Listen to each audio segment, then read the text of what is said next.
Forget gurus. Forget anyone claiming to be an online business expert without going through the challenges of entrepreneurship themselves. The Real Money, Real Business podcast is here to prove the best insights in online business comes from your fellow online business builders. We dig into stories of entrepreneurs selling their business on the Empire Flippers marketplace so that you can learn how they made their business profitable, how they overcame obstacles, and what lessons they learned in their online journey. If you want to take your business and your knowledge to the next level, you've come to the right podcast. Let's get started. Hey everyone, Vinny here with another great business to discuss on this episode of the Real Money, Real Business podcast. Today's guest is Dennis, and he's selling his Amazon Associates business on the Empire Flippers marketplace.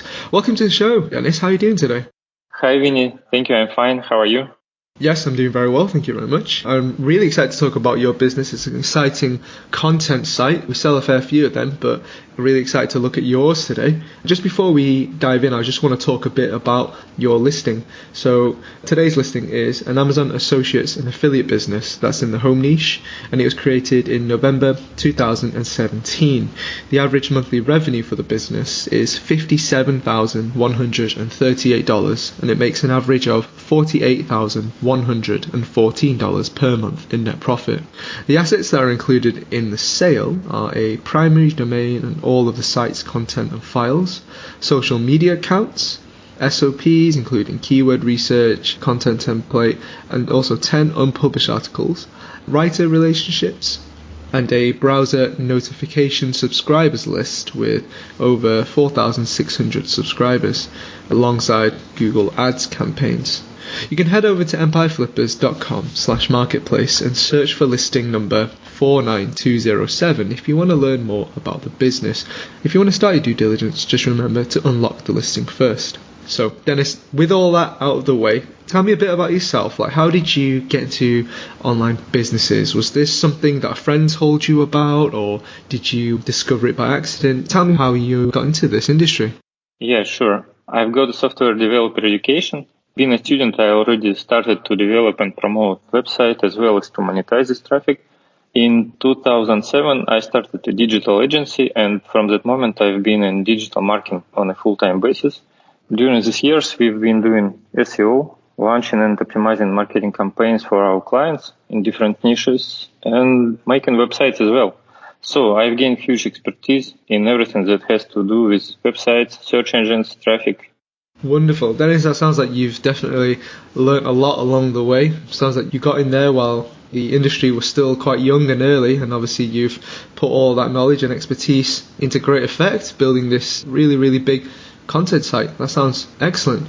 Let me ask you then, while you were learning about internet marketing, especially affiliate marketing, were there any particular resources that you found useful as part of your learning journey? That could be certain communities or YouTubers or any courses or just anything like that that really helped you as you were learning.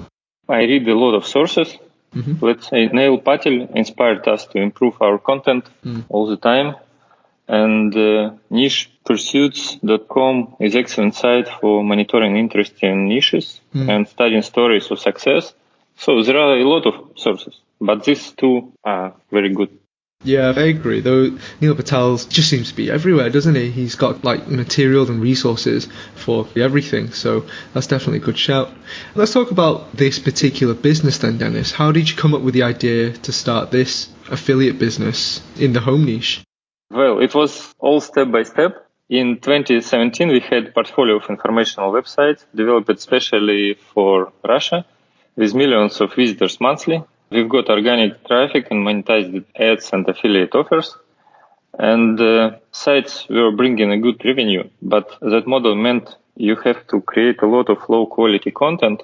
And I didn't see any real value for these sites users, and therefore big prospects for this model. So I started thinking about the idea for some new projects, and my current project companion studied the topic of product review websites with Amazon monetization and suggested launching a website, and we loved the idea. It seemed really promising. I think it's a really interesting thing you pointed out there, that about creating low quality content, because like you say, to get content sites really off the ground, you really need to make sure that the quality is good quality that provides a lot of value to the audience. So I think that's really good that you honed in on that and obviously managed to make the business excel through producing better quality content, for sure. For our listeners out there who are just learning about online businesses and affiliate marketing, why do you think this business model of affiliate marketing is great to start off with? In the process of our analysis, we have realized that there are companies that develop big websites or a portfolio of sites based on this model, and I see a huge value in such review for the users. In order to choose the best product for his needs, a customer has to study the features, reviews, considering the controversial reviews also. So many hours or even tens of hours can be spent each time customer wants to buy something online. People want to save time and they want to be sure that they make the right choice without spending the time. Product reviews solve this problem. We do such research for the customer, wrap it up, present in a handy descriptive way. I think that demand for such content and number of relevant search queries will grow together with amount of available content and with amount of available product. Secondly, RPV is high here and it's awesome since you can earn with relatively low traffic. It allows to concentrate more on the content quality. And thirdly, Amazon sells enormous number of products. It allows for a huge product selection when preparing a research, so you can choose particularly any topic to review. And there are a lot of keywords, which mean you can choose queries with a relatively low competition level and huge volume. Generally speaking, this model allows to make sites and quality content which users love, while meeting their needs corresponding to their intent. Google loves such sites. This means this is long-term model. Is it too long or no? It's okay? I think that's absolutely fine. Well, Dennis, I was going to say that I think that's a really, really good answer. I particularly like the first point you made there about how these types of sites are still, even in 2020 and in the future, they will still be in demand because people will always want to save time. Like you say, you're searching for like something, you don't have all the time in the world. So what do we all do? We just quickly punch into Google best whatever product it is. And then, we'll read the first few results that come up there. They seem to be the most trustworthy and then recommend all these products. And yeah, as long as the content is quality, then, you should get some sales. So I really like that answer for sure. Yeah. And, internet is growing all the time and, you want to shorten it. And we shortened the internet, in these reviews. For sure, yeah, because you can easily get lost in all the information that's available on the web, right? So as long as you make it easier for someone's search, then it makes it easier for them to trust your site and the product recommendations that you recommend through your affiliate links. So for sure, I like that answer. So you've obviously invested a lot of time and energy in researching the different niches, and as you've just described, the psychology behind consumer behaviors and stuff, which is how you've built this business to how big it is. But all our listeners will be wondering, why are you selling the business right now instead of continuing to run it instead? Okay, first I need for my life, and also we don't have resources to maintain all our projects. This is our biggest site, but we also have several growing projects in different geos and niches, and we simply don't have enough resources to develop them all. I hope that the buyer will be able to develop this site to even more impressive metrics. Okay, that's a fair enough answer. So it sounds like it's a matter of having the resources, not just maintain it, but to continue developing it beyond its current state. So, well, I'll ask you a few more questions about that later on in the interview. But just want to touch on your experience here that you learned while you were building the site. Was there anything or any sort of strategies that you learned that worked for you while you were building this particular business? I learned that product reviews websites is a great business model. I also learned that the quality of link profiles should be excellent, while the content quality must also be very high. And these two things are enough to grow. And I realized that it's impossible to organize a process that allows making consistently high quality content with different editors and writers, even if it's not your native language. Okay, sure. What have you tried that didn't work? Okay, link building outsource didn't work for us. I know that many acquire links through outsourcing. Mm-hmm. Probably we haven't found good specialists. Plus, we managed to organize a cost-effective process inside the company. Also, we haven't found a way to monetize browser push notification subscribers. We've tried a couple of times, but it didn't work for us. I guess that's it. Okay. Well, it sounds like there's a couple of potential opportunities for growth there, but we'll touch on that in a short while. I want to just shift gears here and talk about marketing. Like, what do you currently do in terms of marketing for the business right now? From organic traffic, it's about 80%. The second source is Google Ads. It gives us about 20%. So we are working on SEO to drive organic traffic, and we set up the standard package in our Google Ads campaign for each of our reviews. That's it. Okay, so yeah, because it's organic, it sounds like a lot of it basically comes in by itself, right? It sounds like it's pretty hands-off. I didn't catch you. Yeah, no problem. I was just making a comment to say that because it's, hands off, the traffic is organic, right? So it just means that you don't have to do anything really to get the traffic. It just comes in by itself. Yeah. Okay, cool. So let me ask you then, can you talk about, the amount and type of work that you do on the site for maintenance, like on a day-to-day basis? Can you just describe to our listeners what that looks like? I don't participate in everyday process. So I spent about 2 hours per week on this project, monitoring the income and traffic, and I also check the project development plan once a month. Okay, so it sounds like it's relatively simple to keep the site going, really. Yeah, but you need someone who knows SEO. You need to monitor the Google Search Console, analyze changes and update there, do the keyword research, and acquire new links. Mm-hmm. And also you need to create the content. Select products, prepare the technical tasks for the writers, and post the content. We will provide SOPs for these operations, and no special skills are needed to perform these tasks because all our editors were hired for this project hadn't worked in the internet business before. The main requirements always were good level of English and common sense. That's it. Tasks I mentioned require part-time engagement when maintaining the project, but if you want to develop it further, be prepared for the workload increase, of course. Okay, that's good insight there.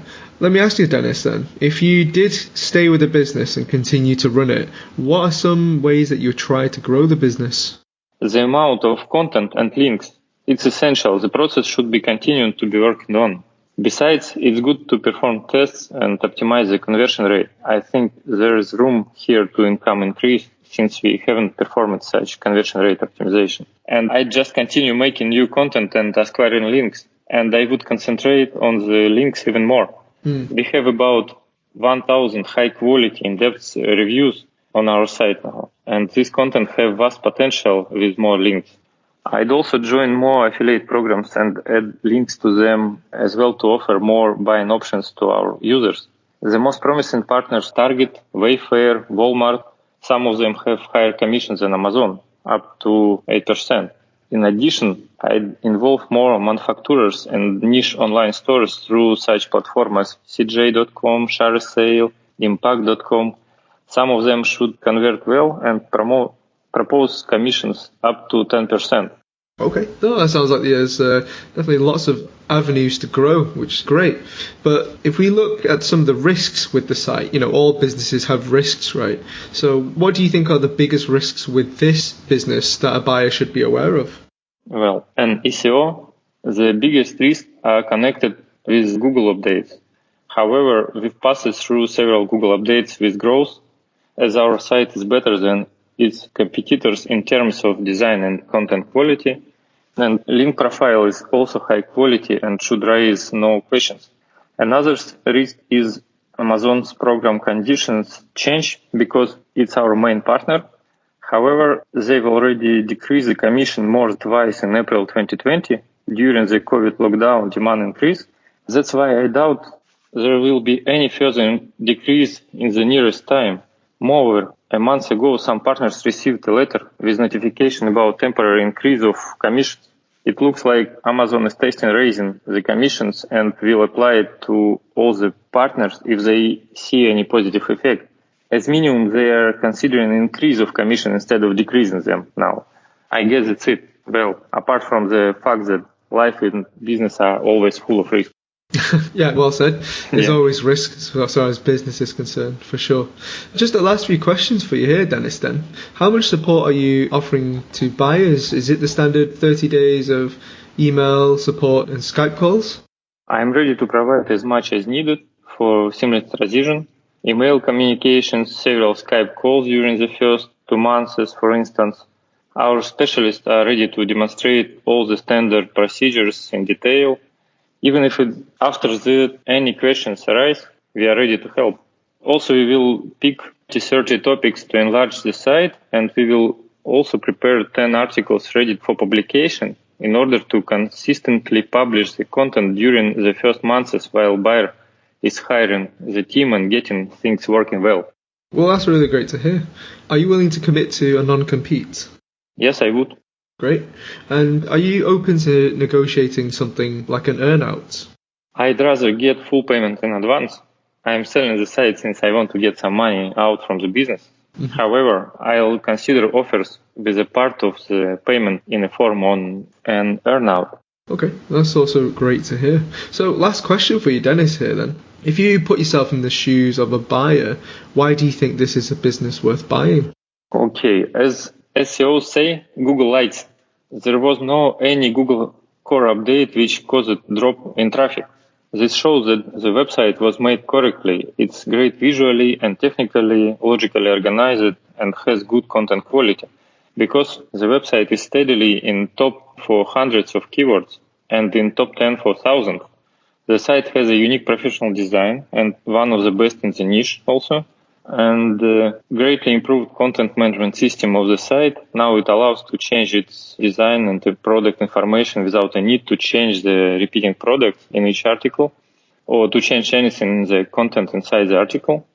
And most importantly, this website can be scaled. It's an awesome starting point for a serious business. Yeah, it's a really solid answer there. Yeah, I think in the hands of the right buyer, it can replace someone's income, or it could be part of a really, great portfolio for sure.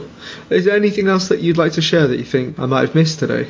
I would add that business can be enlarged greatly. In the home and garden niche, there is lots of products and keywords. According to our research, the amount of content here can be increased 5 times. Traffic way more. Plus, you can develop in other niches, since the site has a very multi-purpose name. So it can become a very big site. Apart from the traffic increase, the large amount of the queries mean you can choose queries with low level of competition and high volume. And obtained revenue allows to develop in the project. We are able to post tens of reviews per month without additional investments. Okay, awesome. That's fantastic. Dennis, that's the end of our interview. Thank you so much for joining me today. Thank you for inviting me. Great. Alright everyone, thanks for listening. To learn more and see if this listing has already been sold, head over to empireflippers.com/marketplace and search for listing number 49207. If you're watching this on YouTube, click the link in the description to go straight to the listing. Once you've unlocked the listing, you'll be given everything you need to know about this business. So until next time, enjoy your digital journey.